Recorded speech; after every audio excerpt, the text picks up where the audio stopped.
I just faced my worst nightmare. The HOA president sent men to intimidate me into selling our 200-year-old ranch. And her reason? She said they needed it for an access road to their next subdivision. Funny thing is, the only thing that got tested that night was how fast all her men hit the floor. Let me start from the beginning. The glass didn't break, it detonated. I was upright before the last shard settled. Training doesn't vanish on a ranch. It hibernates. One breath to clear the fog. One glance at my wife, Sarah, and her wide eyes. One finger to my lips. The house went from bedroom to battlefield between heartbeats. Sarah was already sitting straight up, clutching the sheets to her chest. Her eyes were wide, two dark pools of fear in the pale moonlight filtering through our bedroom window. It was the same look she had when she'd meet me at the airfield, not knowing if the man walking off the plane was the same one who'd left. It was a look I had sworn she would never have to have again. Seeing it now felt like a personal failure, a promise broken. It stoked a fire in my gut that had been dormant for 5 long years. Cold, precise, and utterly unforgiving. I gave the signal again, and she knew the drill. Stay put. Stay quiet. I slid down the hall, barefoot, steady. The cabin on the rise, creak whispering outside. 2 centuries of hazes built this refuge. Tonight, it wasn't a refuge. 2 shapes drifted across my living room, clumsy and loud, acting like they rented the place by the minute. Message men, not thieves. One of them was poking at the new flat-screen TV we just bought. He was probably calculating how much he could get for it at a pawn shop. The other one had picked up a small, framed painting from the mantelpiece. He was holding it up to the moonlight, his head cocked. I almost laughed. The painting was a watercolor of a lopsided sunflower made by our 7-year-old niece. Its monetary value was precisely 0. Its sentimental value was everything. And that, right there, was the whole problem in a nutshell. These people, and the woman who sent them, didn't understand the difference. No gun. Noise brings paperwork. I wanted quiet. The fire poker waited on the hearth. Black iron. Honest weight. The kind of tool that doesn't jam or miss. Sarah's dad gave it to split logs. Tonight, it would split intentions. I stepped into their orbit and let gravity do the work. The TV man blinked. Confusion, then lights out. Iron kissed skull, a dull thud, and he folded like bad scaffolding. I didn't speed up. I narrowed. The other guy, Mr. Art Critic, dropped the painting. It clattered to the floor. He spun around, his face a mask of shock and rage. He was bigger than his friend, and he was holding a short, thick crowbar. What the? He started to yell. He didn't finish. He charged, swinging the crowbar in a wide, telegraphed arc aimed at my head. It was a powerful swing, full of anger, but it was slow and clumsy. I dipped under it easily, the wind from its passage ruffling my hair. As he stumbled past me, off balance, I brought the poker up in a short, sharp jab. The tip caught him directly under the chin. His teeth clicked together with a sound that made my own jaw ache.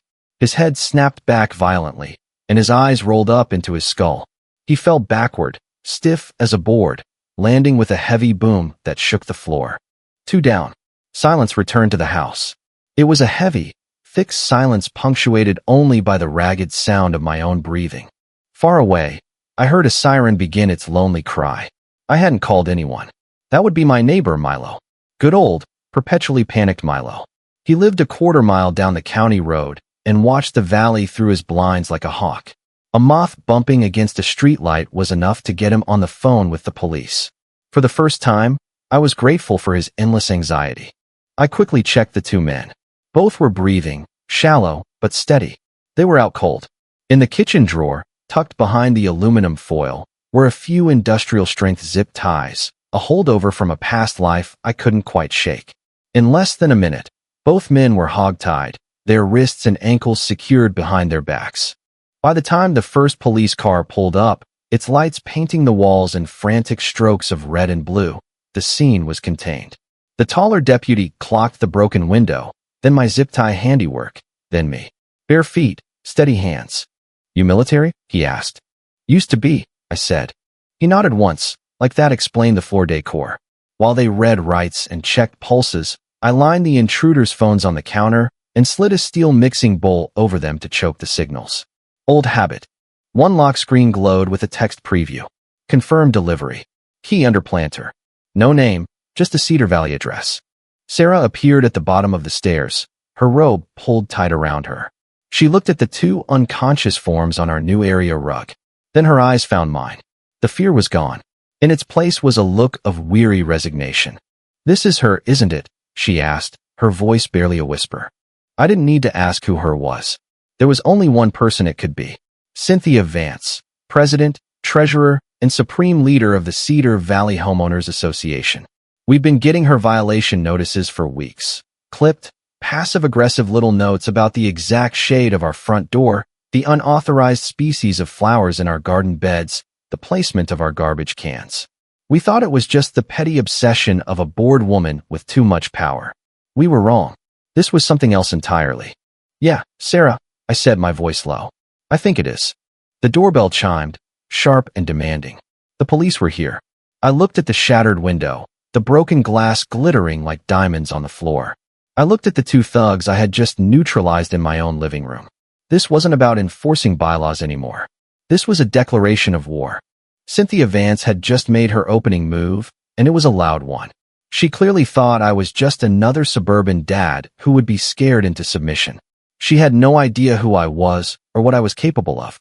But as I walked to the door to greet the police, I had a sinking feeling she was about to find out. And our quiet life was officially over. Deputies hit the porch with eyes wide, hands steady. I gave them the short version and the long receipts. 2 gift-wrapped intruders, porch cam angles, timestamps. They bagged the evidence while dawn bleached the hills. Sheriff Thompson logged the weapons and statements and posted a unit on our street while detectives canvassed. 5 years ago, I walked away from a life where this sort of thing was Tuesday. I won't bore you with the details. Let's just say I worked for the government in a capacity that didn't involve filing paperwork. My job was to go to dangerous places and deal with dangerous people. I was good at it, too good. But that kind of work chips away at your soul. It leaves scars you can't see. One day, I looked in the mirror and didn't recognize the man staring back. The only thing that felt real anymore was Sarah. She was my anchor, the one person who saw past the monster to find the man. For her, I quit. I came home. We decided we wanted normal. Boring. We wanted a life where the biggest drama was deciding what to have for dinner. Across the county road sat Cedar Valley Estates. Matchstick mailboxes, surgically green lawns, rules thick enough to choke a bull. We paid for quiet. What we bought was a woman with a clipboard and a taste for control. Our first introduction to the rot was Cynthia Vance. She introduced herself the day we moved in. She didn't bring a welcome basket. She brought a clipboard and a measuring tape. She was a tall woman in her 50s with hair sprayed into a helmet and eyes that looked like 2 little chips of ice. She smiled, but it never reached her eyes. She handed us a 300-page binder. "The community bylaws," she'd said, her voice crisp and devoid of any warmth. "I trust you'll familiarize yourselves with them. We pride ourselves on maintaining standards here at Cedar Valley." She wasn't welcoming us. She was warning us. The first few months, the warnings were just annoying. A notice that our garbage cans were visible from the street for 2 hours too long on trash day. A fine because the flowers Sarah planted by the walkway weren't on the approved list of perennial flora. A letter, complete with photographic evidence, showing that the paint on our trim was sun-kissed ivory instead of the mandated whispering wheat. It was maddening. It was the kind of petty tyranny that makes you want to scream. But we paid the fines. We replaced the flowers. We repainted the trim. We just wanted to be left alone. We wanted peace. And peace, apparently, had a price. Late that afternoon, Vance's Lexus rolled up the ranch road, 2 suits in tow, one with a briefcase, one with a tablet. She thrust a transfer acknowledgement tied to a forged deed into my hand.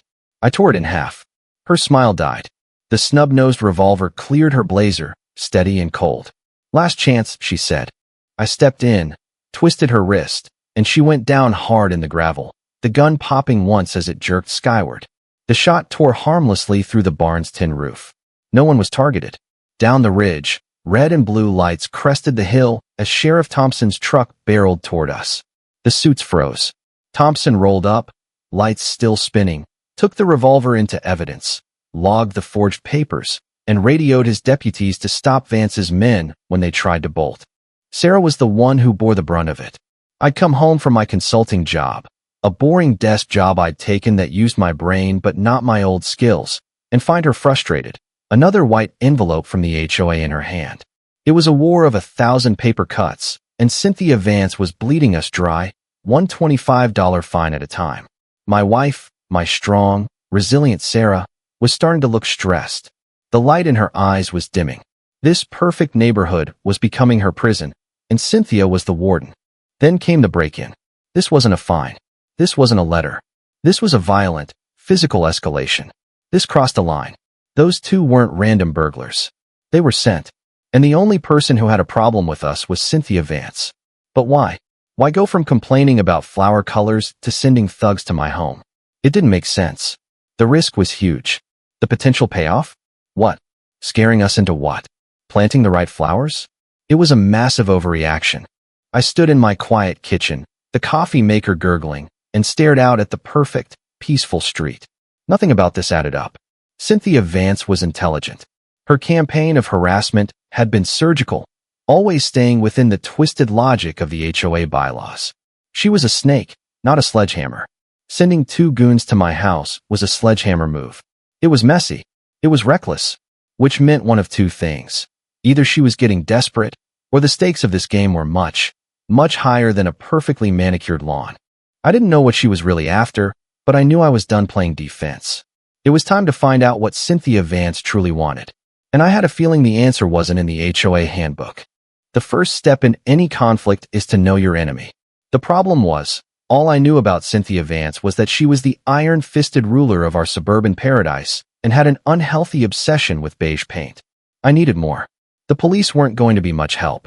The two guys from my living room had lawyered up the second they regained consciousness and were claiming they were just looking for a friend's house and got confused. It was a joke, but a joke that would tie things up in legal knots for months. I was on my own. It was a familiar feeling. My first move was to try the civilized approach. Maybe this was all a giant, insane misunderstanding. Sarah thought I was crazy. You can't reason with a hurricane, Ethan, she warned me. She was probably right, but I had to try. I had to show that I had exhausted all the peaceful options before I resorted to my own. There was an HOA meeting that Thursday. The agenda: a discussion on seasonal lawn aeration and new holiday decoration guidelines. It sounded about as thrilling as watching paint dry. But at the bottom of the agenda, under new business, residents could speak for 3 minutes. I was going to use my 3 minutes. The meeting was held in the community clubhouse, a sterile room that smelled of chlorine from the nearby pool and faint desperation. About 30 of my neighbors were there. They all had the same look, a sort of tired, defeated haze in their eyes. They looked like prisoners at a parole hearing they knew they were going to lose. At the front of the room, on a slightly raised platform, sat Cynthia Vance and her two bored cronies, a mousy woman named Janet and a beefy man named Ron who looked like he'd lost a fight with a tanning bed. Cynthia ran the meeting like a drill sergeant. She banged a gavel. She cut people off mid-sentence. She smiled a tight, smug smile every time she overruled a complaint. My neighbor Milo was there. He sat in the front row, clutching a binder full of papers. Milo was a retired accountant in his late 60s, a small man with glasses that were always slightly crooked. He saw conspiracies everywhere. He cornered me before the meeting started, his voice a conspiratorial whisper. It's the chemicals, Ethan. The ones they're using on the lawns. I've done the research. They're putting something in it to make us more compliant. That's why no one fights back. I patted him on the shoulder. Thanks for the heads up, Milo. He was a nice guy, but he was operating on a different frequency from the rest of the world. When my turn came, I walked to the front. I was calm. I was polite. I laid it out clearly, the constant, baseless fines, the targeted harassment, and finally, the two men who broke into my home just nights before. As I spoke, a murmur went through the crowd. People were nodding. I could see flickers of recognition in their eyes. They had all gotten a taste of Cynthia's brand of management. But then I looked at Cynthia. She wasn't angry. She wasn't defensive. She was bored. She was tapping her pen on her notepad, looking at me like I was a fly buzzing around her head. When my 3 minutes were up, she cut me off. Thank you, Mr. Hayes. Your time is up. She then addressed the room.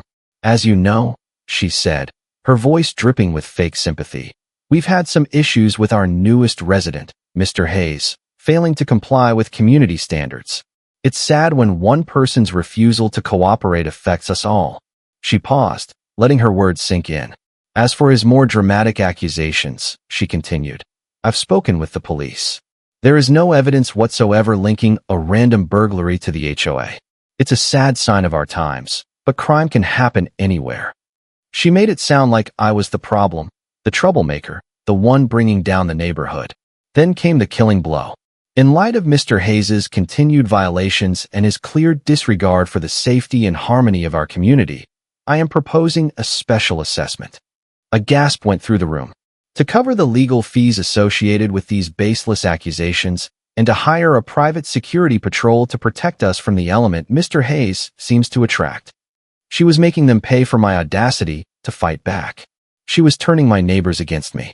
I watched as the flickers of support in their eyes died out, replaced by fear. Fear of her. Fear of the cost. I stood there speechless. It was brilliant. A truly devious, intelligent move. In one fell swoop, she had discredited me, isolated me, and solidified her own power. She had taken my reasonable complaint and twisted it into a weapon against me. Sarah had been right. You can't reason with a hurricane. As Cynthia banged her gavel and moved on to the riveting topic of law narration, I walked out of that room. The civilized approach had failed spectacularly. I got into my car and just sat there for a long moment, the angry, frustrated faces of my neighbors flashing in my mind. The line had been drawn. Cynthia Vance wasn't just a petty tyrant. She was a master manipulator. This wasn't a fight about rules anymore. This was a war for my home, and I was done playing by hers. The days following that disastrous HOA meeting were a masterclass in psychological warfare, and Cynthia Vance was the grandmaster. The special assessment passed, of course. A crisp new bill for $500 appeared on every doorstep in Cedar Valley Estates, a stark reminder of who was in charge. The memo attached made sure to mention it was for enhanced security and legal contingencies, a thinly veiled reference to me. Suddenly, I was the neighborhood pariah. The friendly waves from neighbors were replaced with quick, downward glances. The casual chats over the fence stopped. I was the guy who was costing everyone money. The guy who was rocking the boat. Cynthia's attacks became more precise, more personal. She was a scalpel now, not a sledgehammer. A tow truck showed up one morning and hauled my car out of my own driveway. The reason? A tiny, barely noticeable drip of oil on the concrete. It was a violation of Bylaw 74, subsection C, paragraph 2, maintaining a vehicle in a state of disrepair on common or private property. I had to pay $300 to get my car back, plus a $200 fine to the HOA. The next day, two men from a landscaping company showed up and started ripping out Sarah's prize-winning rose bushes. They had a work order signed by Cynthia, citing a violation of the approved foliage list. Sarah watched from the window, her face pale, tears streaming down her cheeks. That one cut deep. Those roses were her project, her little piece of beauty in this beige hellscape.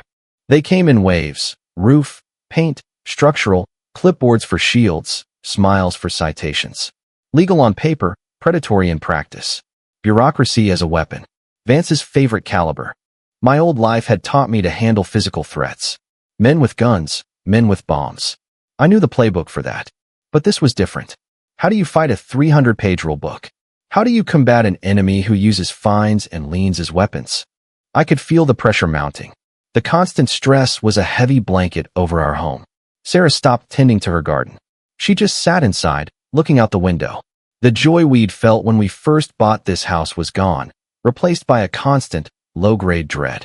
Maybe we should just move, she said one night, her voice small. We could sell. Just give her what she wants. I looked at her, at the dark circles under her eyes.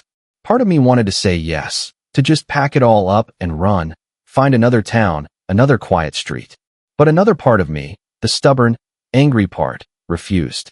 Running felt like letting her win. It felt like abandoning our home, our investment, everything we had worked for because of a bully. No, I said, my voice harder than I intended. We're not running. This is our home. Neighbor Milo tried to help in his own unique way. He'd leave cryptic notes in our mailbox. One of them, scrawled on a napkin, just said, "Follow the water." I had no idea what it meant.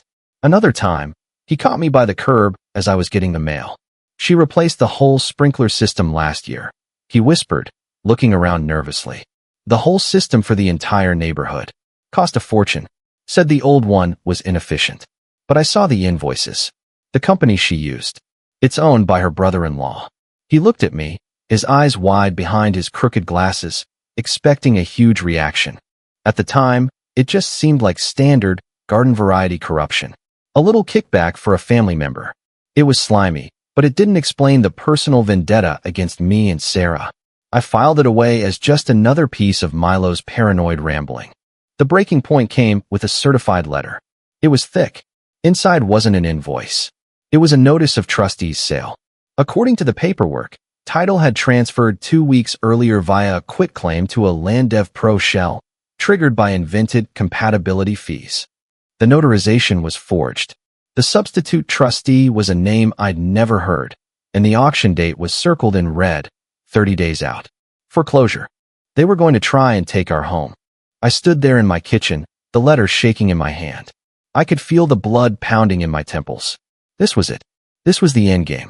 All the little cuts, all the harassment, it was all designed to lead to this, to bury us in so much debt and legal trouble that we would either flee or be forced out. Cynthia Vance didn't just want me to follow the rules. She wanted me gone. She wanted my house. The question was why? What was so special about this little plot of land that she would go to such extreme, fanatical lengths to get it? The time for being reactive was over. It was time to start digging. It was time to find out who Cynthia Vance really was. And I was going to use every skill I had to dismantle her world, piece by piece. The decision was made. The moment I read that foreclosure notice, something inside me shifted. The part of me that wanted to be a normal suburban guy, the part that was willing to paint his trim beige and plant approved flowers, went quiet. Another part of me, a part one had kept locked away for 5 years, woke up. The part that dismantles things, people, organizations. It was time to go to work. My first step wasn't to hire a lawyer.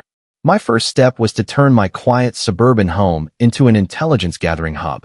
I spent the next 2 days running cables, mounting tiny cameras, and setting up encrypted servers in my basement. I wasn't just looking for dirt on Cynthia. I was building a fortress of information. I had cameras covering every angle of my property. I had audio bugs, the kind you can buy legally as child safety devices, placed in strategic public locations around the community clubhouse.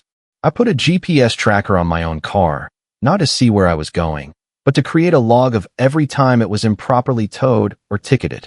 I was building a case file, a mountain of evidence so large it couldn't be ignored. Sarah watched me work, a worried look on her face. "Be careful, Ethan," she said. I just nodded. Careful was my middle name. My target was simple, Cynthia Vance. I needed to know everything about her, where she went, who she talked to, and most importantly, where her money came from and where it went. I started with open source intelligence, public records, social media, property deeds. It was tedious, but it painted a picture. Cynthia Vance lived in the biggest house in Cedar Valley. She drove a brand new luxury SUV. She was divorced, no kids. On paper, her only income was a modest stipend she received as president of the HOA. It didn't add up. The lifestyle she was living cost way more than her declared income. It was a classic red flag. Then I remembered what neighbor Milo had told me. Follow the water. And his other comment about the sprinkler company owned by her brother-in-law. It had seemed like small-time graft at the time, but maybe it was a thread. I started pulling on it. I looked up the company, Aqualux Irrigation Systems. It was a registered LLC. The owner of record was a man named Douglas Finch. A quick search showed that Douglas Finch was, in fact, Cynthia Vance's brother-in-law.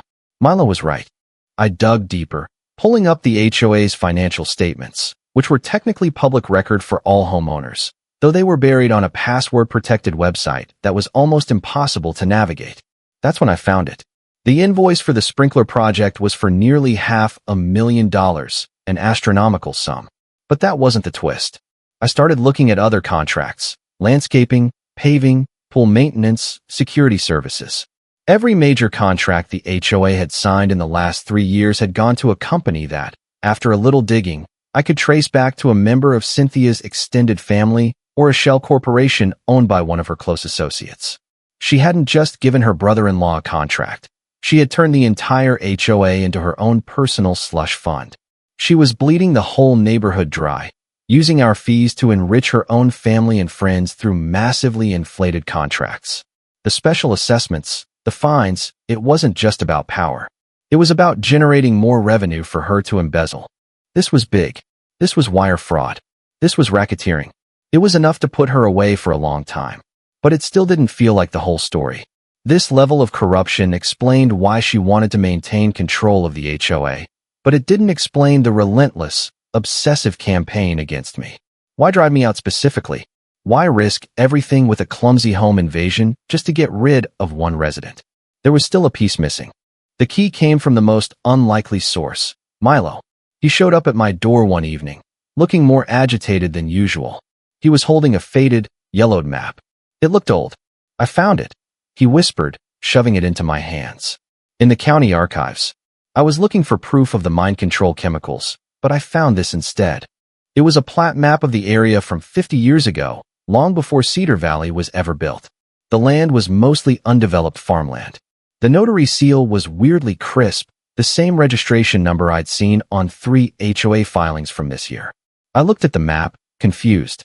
Milo, what is this? He pointed a trembling finger at one specific section of the map. Look at the name of the property owner. I squinted at the faded ink. The parcel ID prefix didn't match the era. Somebody had modernized a detail they shouldn't have. The land where Cedar Valley now stood, the whole sprawling development, was a patchwork of different farms and properties. But my lot, and the 3 lots next to it, were part of a larger, single parcel. And written across that parcel was a name, Vance Family Homestead. Too neat, I thought, and then ignored that tiny alarm. My blood ran cold. It couldn't be a coincidence. I looked up at Milo, whose eyes were gleaming with the thrill of discovery. He thought he'd found a clue about his chemical conspiracy. He had no idea what he'd really stumbled upon. Cynthia Vance wasn't just trying to drive me out of a neighborhood. This land, this specific piece of dirt my house was sitting on, used to belong to her family. The petty fines, the harassment, the foreclosure attempt, it wasn't about a beige house or the wrong kind of flowers. This was personal. This was a vendetta. She wasn't trying to evict a troublesome resident. She was trying to reclaim what she believed was hers. And suddenly, her insane, reckless behavior made a terrifying kind of sense. She wasn't just a crook. She was a woman on a holy mission. And my home was her promised land. The revelation hit me like a physical blow. Cynthia Vance wasn't just a corrupt HOA president. She was a woman trying to settle a half-century-old score. My house wasn't just a house. It was a symbol of something her family had lost. This changed everything. It elevated the conflict from a dispute over money and power to something far more primal and dangerous. A rational person, a common criminal, you can predict. You can use their greed against them. But a zealot, someone driven by a deep-seated, generational grudge, they're capable of anything. I laid all the evidence out on the dining room table that night. The financial records showing the kickback schemes, the video files from my security cameras documenting the endless harassment, the foreclosure notice, and in the center of it all, the old plat map from Milo with the name, Vance Family Homestead, circled in red. Sarah stood beside me, looking at the web I had woven. Her face was a mixture of fear and awe. So, this entire thing, she said slowly. All the fines, the letters, the men in our living room. It's all because she wants this specific piece of land back.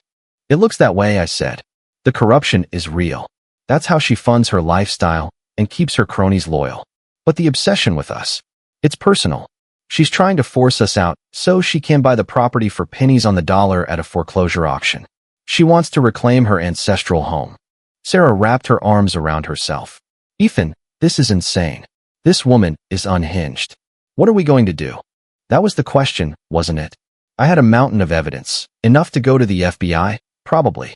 I could hand over my neat little package, and they would likely open an investigation. It would be the right thing to do, the legal, civilized path. I looked at Sarah, at the fear that had taken root in her eyes. I couldn't risk it. I couldn't put her through a prolonged siege while we waited for the government to save us. This was my moral crossroads. Do I trust the system, a system Cynthia had so expertly manipulated, or do I take matters into my own hands? Do I use the evidence I've gathered not to just report her, but to dismantle her, to become the very thing I had tried to leave behind? A man who operates outside the rules to achieve his own definition of justice. The man I used to be wouldn't have hesitated. He would have seen this as just another operation, another target to be neutralized. But the man I had become, Sarah's husband, a homeowner, a man who just wanted peace, he hesitated. For a moment. We're going to fight her, I said, my voice quiet but firm. But not through the courts. Not at first. We're going to fight her on our own terms. Sarah looked at me, her expression searching my face. What does that mean? She asked. It means I'm not just going to expose her crimes, I replied. I'm going to use her own tactics against her. Her power comes from the fear and control she has over this neighborhood. Her strength is the illusion that she is untouchable. I'm going to shatter that illusion. I'm going to turn her own community against her. This was a dangerous path. It meant I wasn't just a victim defending himself anymore. It meant I was going on the offensive. It meant deliberately setting a trap, manipulating people, and orchestrating a takedown that was as much about retribution as it was about justice. It felt dark. It felt cold. It felt necessary. The man I was fighting to be, the peaceful man, couldn't win this war. To protect him, to protect his home and his wife, I had to let the other guy out of his cage. Just for a little while. I started to formulate a plan. A plan to expose Cynthia not in a sterile courtroom a year from now, but in front of the very people she had terrorized. I would use her own instrument of power, the HOA meeting, as the stage for her downfall. It was a huge risk. If it failed, I would be completely exposed, and her revenge would be swift and terrible. But if it worked, I could end this once and for all. I looked at the map, at the name of the family that had started all this. They had lost this land once before. I was going to make sure Cynthia Vance lost it again. And this time, she'd lose everything else along with it. The decision was made. There was no turning back. I just hoped that when it was all over, I could put the monster back in his cage. My plan required one thing I didn't have, an audience. I needed to get the residents of Cedar Valley Estates in one room, but they were terrified of Cynthia. Calling a meeting myself would be useless. She'd just shut it down. I needed a trigger, an event so outrageous it would force even the most timid homeowner to show up angry and demanding answers. So, I decided to give Cynthia a little push, to make her overplay her hand. I knew from my surveillance that her two cronies on the HOA board, Janet and Ron, were weak links. Janet was nervous and mousy. Ron was arrogant and greedy. I decided to target Ron. Using a spoof phone number and a voice modulator, I called Ron, pretending to be a contractor from a rival paving company. I told him I knew he was getting kickbacks from the current company and that I was willing to double them if he steered the upcoming road resurfacing project my way. The greed in his voice was palpable. He took the bait immediately. We arranged a meeting in a public park. He showed up expecting to meet a fellow crook. Instead, he found a manila envelope on a park bench. Inside were photographs, pictures of him accepting cash from the current contractor, pictures I had taken with a long lens camera over the past week. And one simple note: you're being played. Cynthia is setting you up to take the fall. Talk to a lawyer. It was a lie, of course. Cynthia wasn't setting him up, but planting that seed of paranoia was all it took. I watched from a distance as Ron's face went from smug to panicked. He ran to his car and sped off. I knew exactly where he was going, straight to Cynthia. And an arrogant, terrified man like Ron wouldn't be subtle. He would accuse her, threaten her, and in his panic, he would expose the whole rotten scheme to her. Cynthia, in turn, would have to react. She would have to silence him, and fast. I didn't have to wait long. 2 nights later, it happened. Cynthia must have called a secret, emergency board meeting. I had a tiny audio bug disguised as a smoke detector in the clubhouse meeting room. I listened from my basement as Cynthia, Janet, and Ron had it out. Ron was yelling. Janet was crying. And Cynthia was ice cold. She accused Ron of trying to blackmail her. She fabricated evidence of him embezzling funds. With Janet as her terrified witness, she voted him off the board and announced she was filing a police report against him first thing in the morning. She was cutting him loose, turning him into the scapegoat for her entire operation. This was the trigger I needed. The next morning, before Cynthia could file her report, an anonymous email went out to every single resident of Cedar Valley. The email contained a short, edited audio clip from the meeting, just enough of Ron accusing Cynthia of the kickback scheme and her threatening him. It also contained a simple message: the HOA board is collapsing. Our fees are being stolen. Demand an emergency meeting. Demand answers. Panic spread through the neighborhood like wildfire. People who had been too afraid to speak up were now furious. Their money was being stolen. The one thing that could unite them was an attack on their wallets. The HOA charter had a provision for an emergency meeting if 20% of homeowners signed a petition. Within 3 hours, a petition was circulating. By noon, it had more than enough signatures. The meeting was set for that night. Cynthia had no choice but to attend. She had lost control of the narrative. As dusk fell, I knew Cynthia would be desperate. She was cornered, and a cornered animal is the most dangerous. I told Sarah to go to her sister's house for the night. She refused. "I'm not leaving you," she said, her chin set in that stubborn way I loved. "I started this with you. I'm finishing it with you." So we prepared. I locked down the house. I activated every camera, every sensor. I sat in my study, watching the live feed from the camera pointed at our front door. Around 8 p.m., an hour before the meeting, they came. A dark, unmarked van pulled up to the curb. This time, it wasn't 2 clumsy thugs. It was 4 men. They moved with a fluid, silent efficiency that I recognized instantly. They were professionals. They fanned out, 2 heading for the back of the house, 2 approaching the front. They weren't here to scare me. They were here to silence me before I could get to that meeting. Cynthia was trying to cut the head off the snake. I wasn't in the study anymore. I was waiting in the darkened hallway. The 2 men at the front door didn't bother knocking. One used a hydraulic tool to pop the lock with a soft hiss. The door swung open. The first man stepped inside, a suppressed pistol in his hand. He took 2 steps into the entryway and stopped, his partner right behind him. They were good. They were listening, scanning, sensing. But I was better. I was in the shadows of the coat closet, less than 5 feet away. I held my breath. When the second man stepped fully inside, I moved. I exploded out of the closet, slamming the heavy closet door into the second man, pinning him against the door frame. The first man spun, his gun coming up. I was already on him.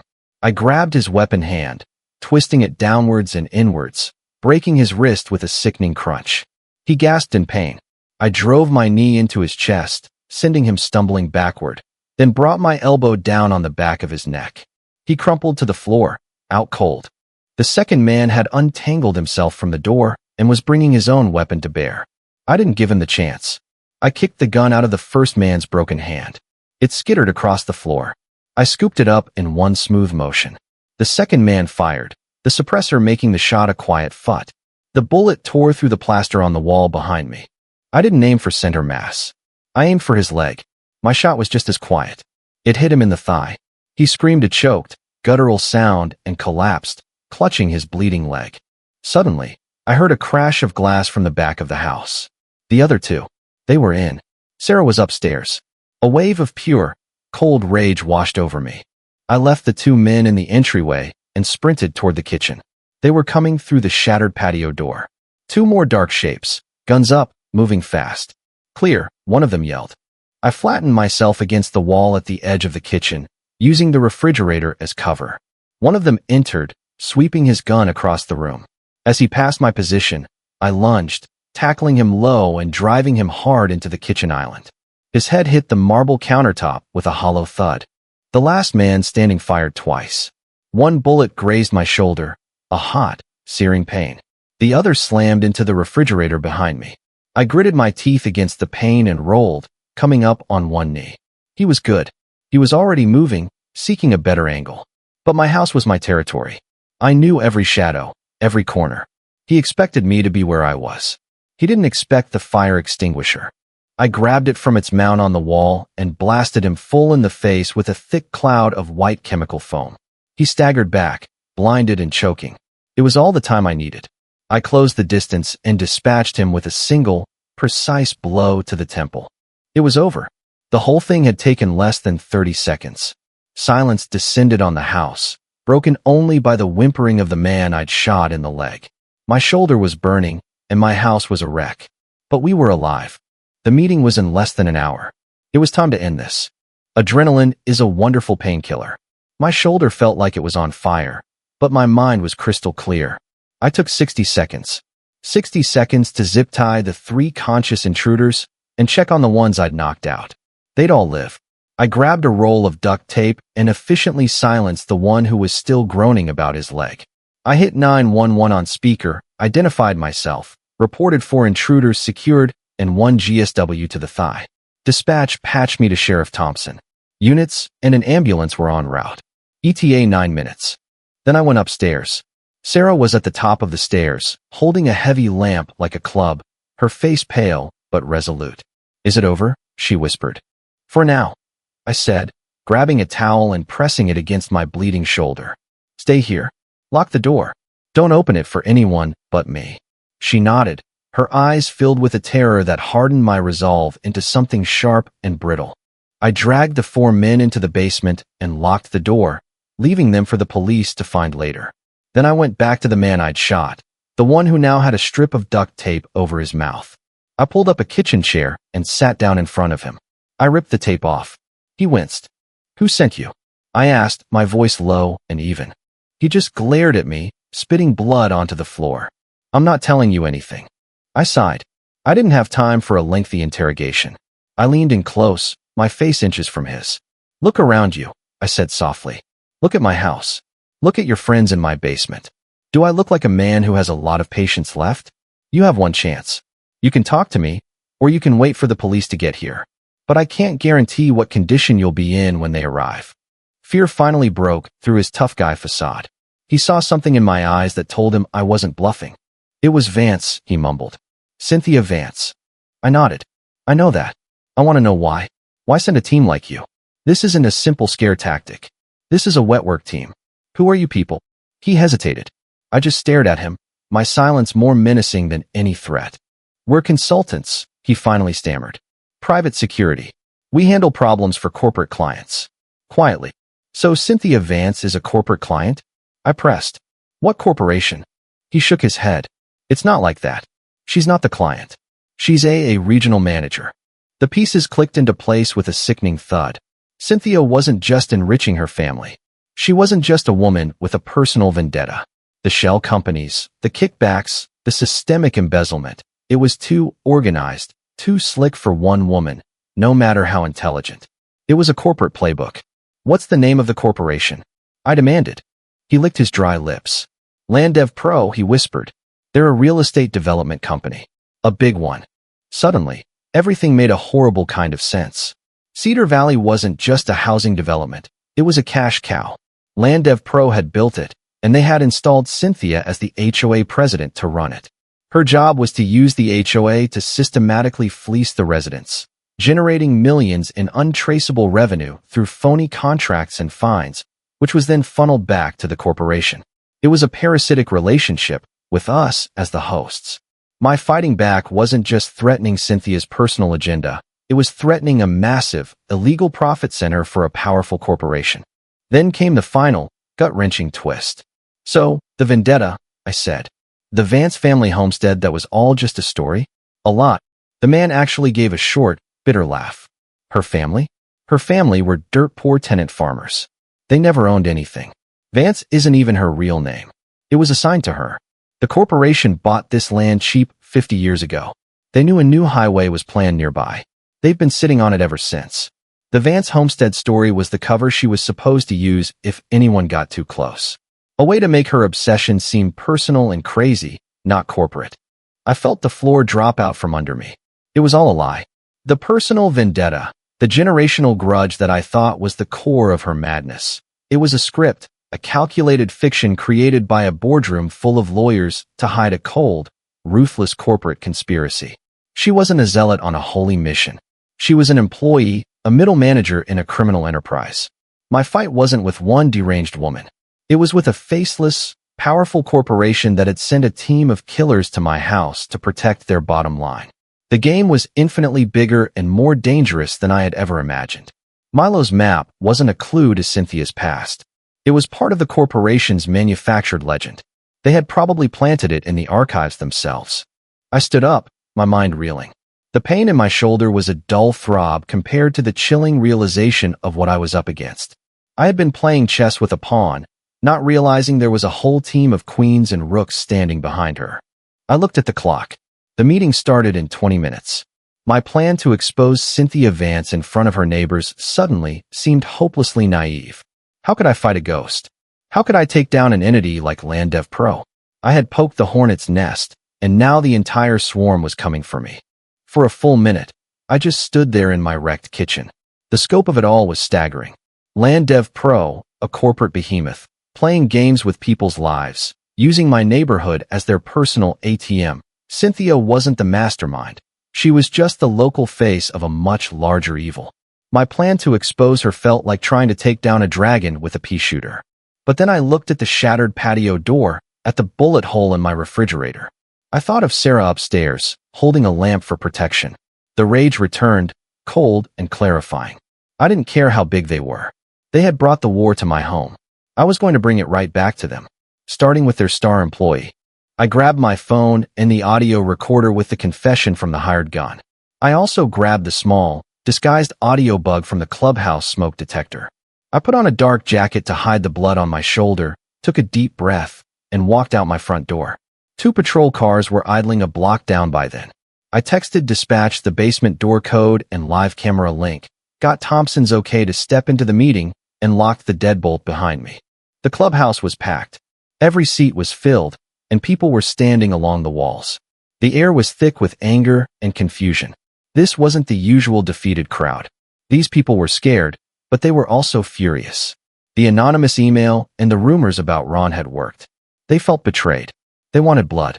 At the front of the room, Cynthia Vance sat at the head table.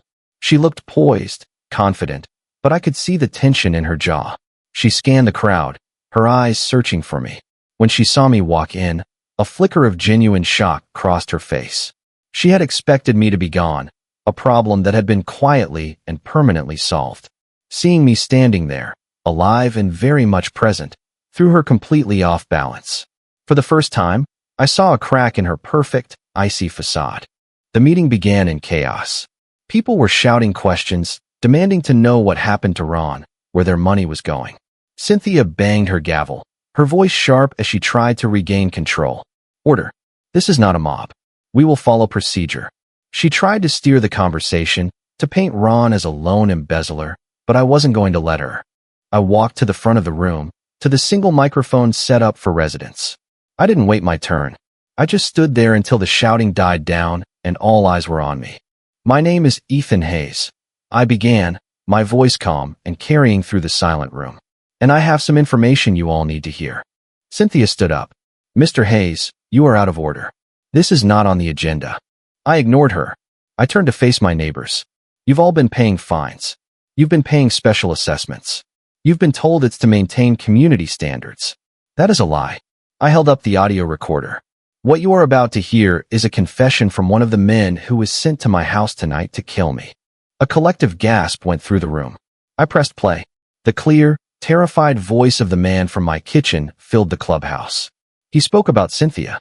He spoke about the fake contracts, the kickbacks, and then he spoke the name, Land Dev Pro. He explained the whole scheme, how the HOA was a front, how they were all being systematically robbed. I watched Cynthia's face.